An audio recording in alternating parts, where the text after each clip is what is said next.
Having completed the rear end of our EB410.2 buggy, where everything has come together superbly well so far, it's time to move our attention across to the front end with Bag G, the front end assembly.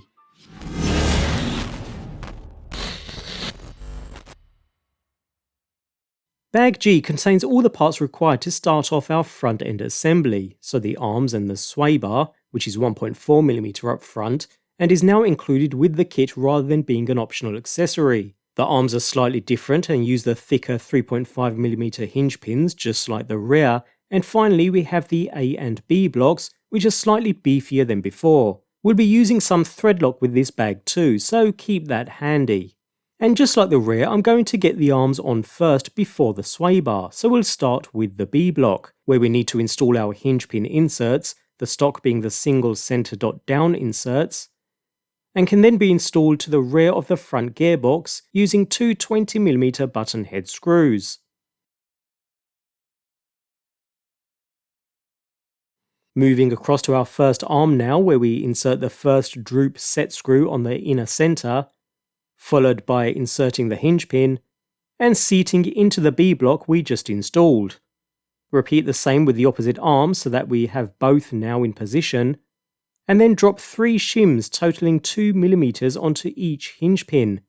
Next we'll need our A block, complete with center dot down inserts in place just like the front, which can then be used to trap the hinge pins into position, and secure with 2 14mm button head screws. Again, no need to go super tight here, just get everything securely held in place for now, since we'll need to loosen these back off when installing the front end to the chassis. So that's our front arms installed and moving nice and freely. We can now concentrate on installation of the sway bar. Just like the rear, start by inserting the sway bar mount to the center, and secure with a single 4mm set screw, taking care not to over tighten.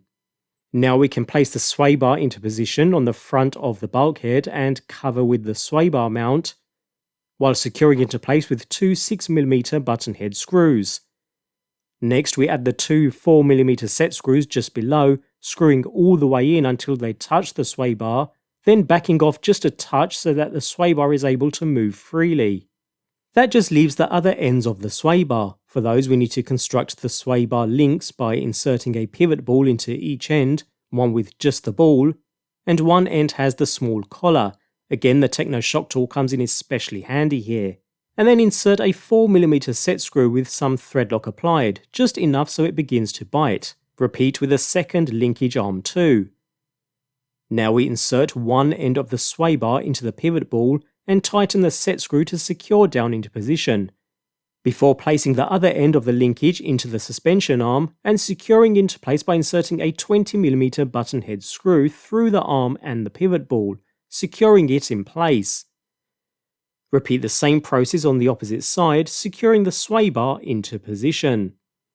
And that's the first part of the front end assembly complete. Just like the rear, the front arms are completely free, no binding and no other issues at all. Everything has come together perfectly well, just like the rear. No issues whatsoever. Next we'll move on to the front CVAs and carriers, Bag H.